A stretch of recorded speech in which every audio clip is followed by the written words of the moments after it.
Hello, everyone. Today's story isn't about betrayal discovered in secret. It's about betrayal exposed in front of everyone who was meant to celebrate love.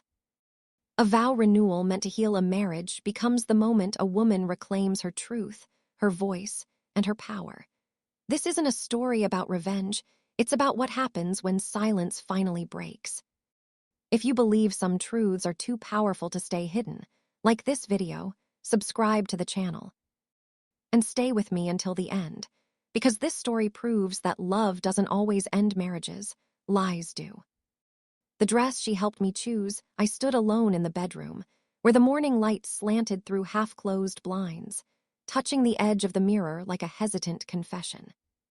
The dress hung from the closet door, wrapped in plastic, pale and patient. I hadn't slept. I'd been listening all night to the house settling, to pipes knocking, to my own breathing as if it belonged to someone else. Today was supposed to be proof. Proof that love could be repaired if you wanted it badly enough. Proof that years could be rewritten if you stood still long enough and let the past soften around you. They called it a vow renewal, but to me it felt like a quiet trial. Evidence arranged neatly, witnesses invited, a second chance presented with flowers and scripted words. He said we needed this. That it would heal us. That I'd see, once we stood there again, how strong we really were. I believed him because believing was easier than admitting how tired I felt all the time. I unzipped the garment bag slowly. The sound seemed too loud in the small room. The dress slid free, ivory fabric catching the light, simple and elegant in a way that felt deliberate. I remembered standing in a boutique months ago, fluorescent lights buzzing overhead, my hands shaking as I stepped onto the little pedestal. She had circled me with pins in her mouth, smiling warmly, telling me how beautiful I looked. "This one," she'd said, smoothing the waist. "It suits you." It's honest. I had laughed then, grateful for her certainty when mine had been thinning for years. I tell myself now that I didn't notice the warning signs because I wanted not to. That there were moments I could have paused, questioned, listened harder to my instincts. But instincts can be worn down. They can be trained to stay quiet. Mine had learned that silence kept the peace. Silence kept him from sighing heavily, from rubbing his temples, from telling me I was imagining things again. He used to say I remembered arguments wrong, that I took things too personally, that I always found a way to turn happiness into drama. Over time, I started keeping my doubts folded neatly away, like letters I was afraid to reread. I told myself every marriage went through phases. That neglect could look like normal distance if you stared at it long enough. That love didn't always sound like affection. Sometimes it sounded like patience. I ran my fingers along the dress's seams. It fit perfectly when I tried it on last week, though my body felt foreign inside it, like I was borrowing someone else's life. I'd lost weight without trying. Friends said it was stress, that planning a ceremony could do that to you. I nodded, smiled, changed the subject. No one needed to know how often I skipped meals because food felt like effort, because hunger was easier than the tightness in my chest. The bridesmaids had been chosen carefully. Women who knew our story, who knew how hard we'd worked to stay together. Familiar faces meant safety, or so I thought. One of them stood out more than the others, though I couldn't explain why. She had been there from the beginning, helped me plan, helped me cry, helped me convince myself that hope was reasonable. She checked in on me often, asked how I was holding up, told me how lucky I was that he wanted to try again. Her voice echoed in my head now, gentle and encouraging. "You deserve this," she'd said. "You deserve to feel chosen." At the time, it felt like kindness. This morning, it felt heavier, like a sentence that could mean more than one thing. I sat on the edge of the bed and looked around the room. The framed photos on the dresser told a cleaner story than the one I carried inside me. Smiling vacations, holiday dinners. Our wedding day, frozen in that first, reckless belief that love was enough. I wondered what it would look like to an outsider, whether they'd see the empty spaces between those moments. The years when conversations shortened. The nights he stayed late without explanation. The way his phone never left his hand anymore. He said work was demanding. That success required sacrifice.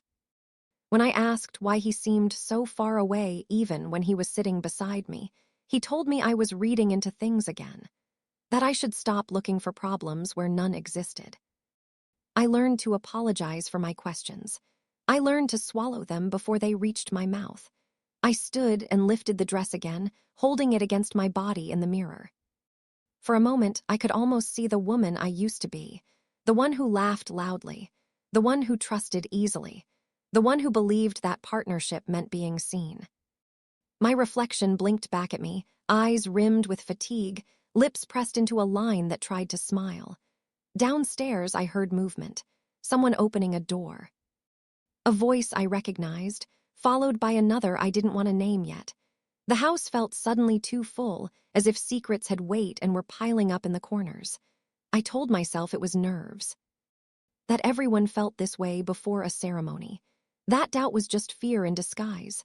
I slipped the dress back onto the hanger. My phone buzzed on the nightstand. A message preview flashed across the screen, then disappeared before I could read it fully. My heart jumped anyway. I hated how easily anxiety found me now. How every small interruption felt like a warning. I picked up the phone but didn't open it. Instead, I stared at the blank screen, my own face faintly reflected back. There was a sense, low and persistent, that something was off. Not dramatic, not obvious, just wrong in a way that made my skin prickle. Like realizing a room you've been in for years has been quietly rearranged while you weren't looking. I told myself today would fix that feeling. That standing in front of him again, hearing the words he promised to say, would anchor me. Still, as I hung the dress back in the closet and closed the door, I couldn't shake the thought that this renewal wasn't about remembering what we'd had. It was about performing something we'd already lost. I pressed my palm against the closet door, grounding myself in the solid wood. Somewhere between hope and dread, I had learned to live suspended, waiting for clarity like a verdict. The air smelled faintly of perfume and dust, a mixture of preparation and history. I told myself that love survived worse things than uncertainty. That marriages bent, but did not always break. Yet even as I rehearsed those thoughts, a quieter truth lingered beneath them, whispering that ceremonies could hide fractures, not heal them. I straightened my shoulders, inhaled slowly, and prepared to walk back into the noise, unaware that the silence I feared was already ending. The mirror caught me one last time as I turned away. For a brief second, my reflection looked like someone bracing for impact rather than celebration. I touched my throat, steadying my breath, and told myself that whatever waited beyond this door, I could endure it. The certainty felt thin, but it was all I had. I stepped forward anyway, carrying faith like fragile glass, hoping it wouldn't shatter today. Alone. The vows he practiced too well, I found him in the kitchen, sleeves rolled, murmuring vows under his breath like prayers he didn't quite believe in. He looked up when I entered, smile already in place, warm and practiced, the one people trusted. "You okay?" he asked, touching my arm lightly, as if checking temperature rather than emotion. I nodded because nodding had become a reflex, and because he seemed relieved when I didn't ask questions. He spoke often these days about mistakes, about growth, about how close we'd come to losing each other. His remorse was careful, shaped to sound sincere without lingering too long on specifics. He said he'd changed. He said today mattered more than the past. When he held my face and promised me forever again, his eyes shone just enough to be convincing. I noticed how quickly the shine disappeared when he thought I wasn't looking. Guests began to arrive, laughter spilling into rooms that had held years of quiet resentment. He moved through them effortlessly, storyteller, apologetic hero, survivor of a rough chapter. I watched from a distance, absorbing how easily he rewrote our history aloud. Every time someone praised his commitment, his hand tightened around mine, as if reminding me of the script. The bridesmaid hovered nearby, close enough that I could hear her breath when conversations paused. Our eyes met once, briefly.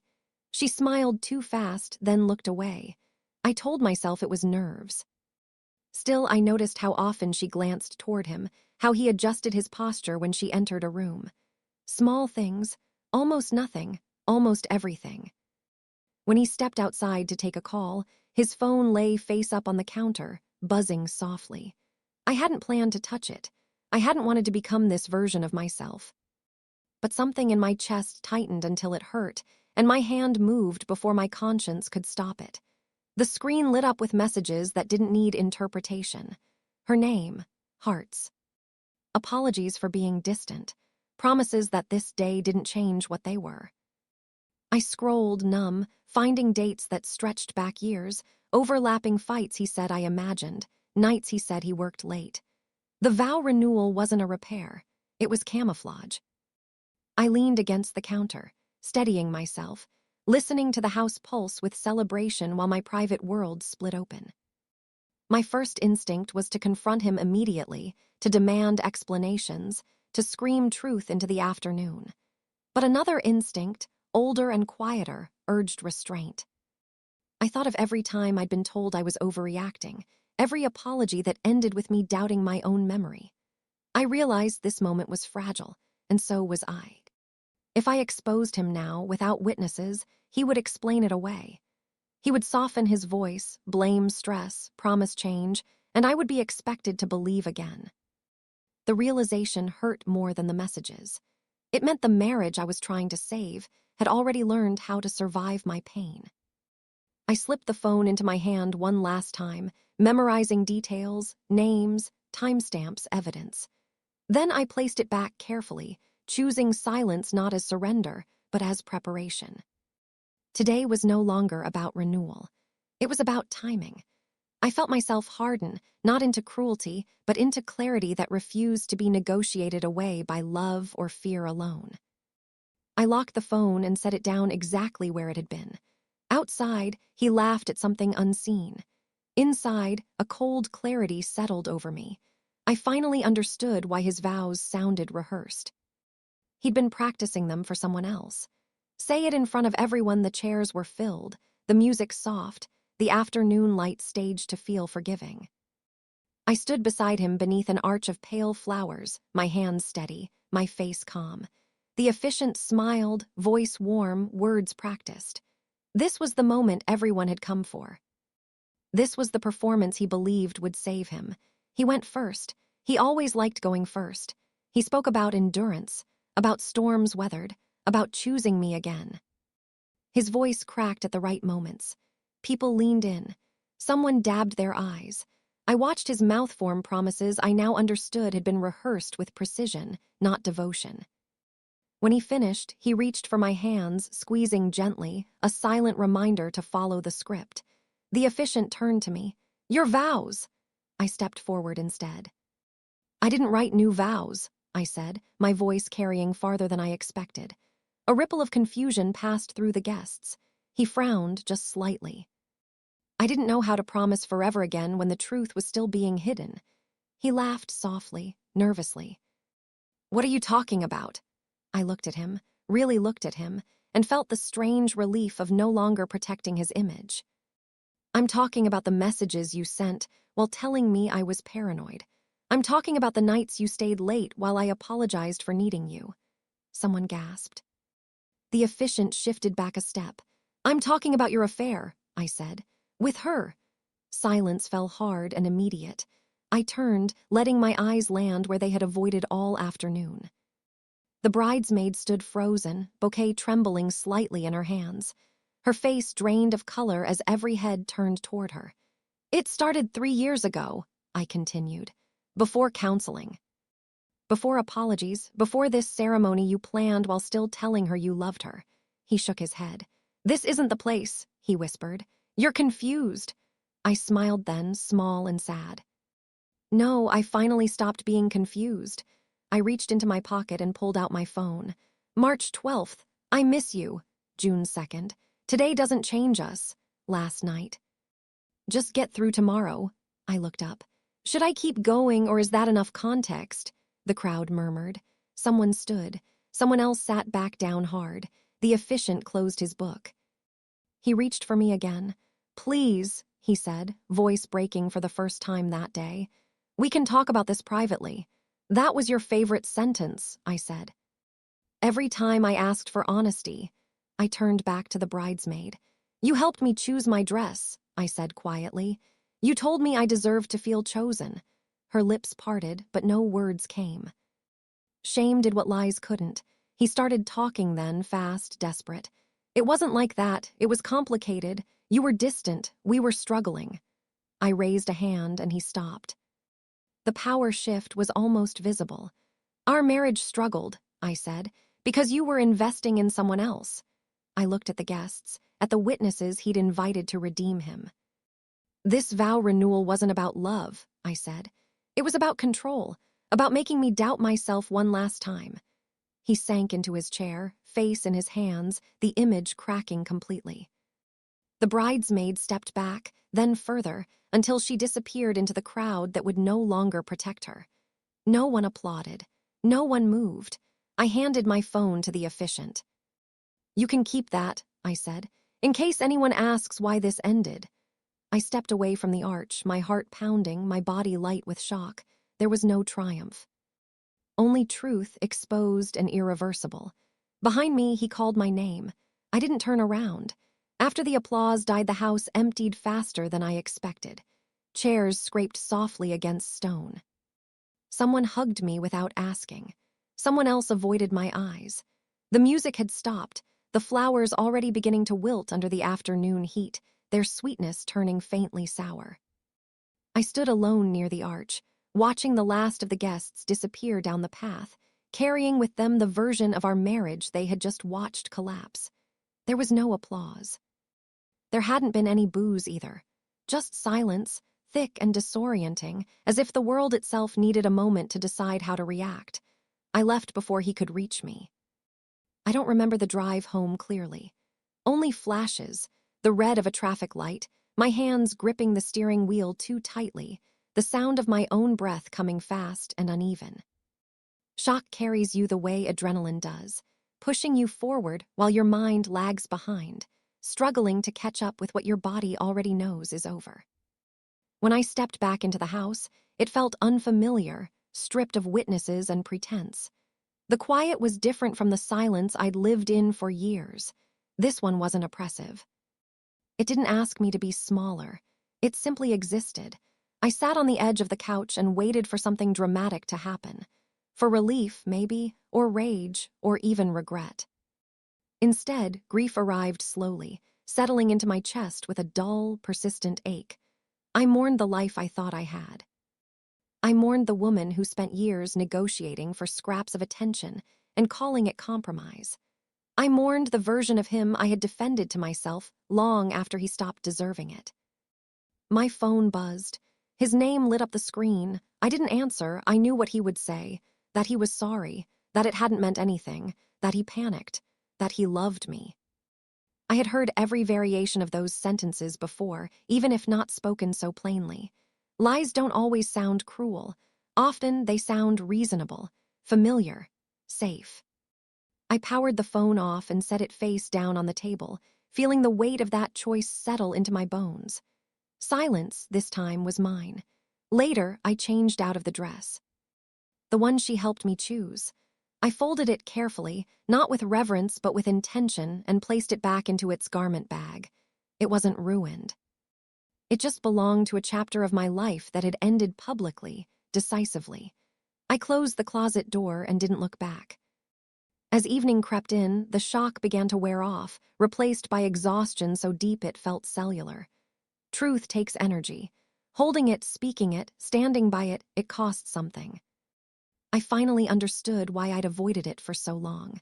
Lies are lighter to carry when you're already tired. There was no sudden sense of victory, no moment where I felt powerful or vindicated. What I felt was clean, raw, unprotected, and strangely, unmistakably free. Justice didn't arrive with handcuffs or courtrooms. It came in smaller, quieter ways.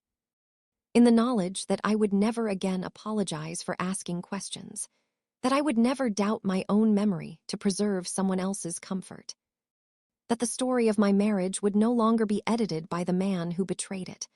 I thought about the bridesmaid briefly, about her silence, her shame, her vanishing from the crowd. I didn't feel satisfaction, only distance. Whatever she carried now was hers to face. My work was no longer to absorb the consequences of other people's choices. Night settled fully outside the windows. I turned on a single lamp and sat with the quiet, letting it exist without trying to fill it. This was the aftermath no one photographs, no speeches, no lessons neatly wrapped in closure. Just a woman alone with the truth she finally allowed herself to keep. I knew there would be hard days ahead, conversations I couldn't avoid, memories that would resurface unexpectedly. Healing was not a straight line, and freedom didn't erase pain. It simply made space for it to move through without lying about its cause. Love hadn't destroyed my marriage. The lies had. And for the first time in years, that distinction felt like something I could live with. I turned off the lamp and stood in the dark, steady and unobserved, centered not in anger or triumph, but in myself.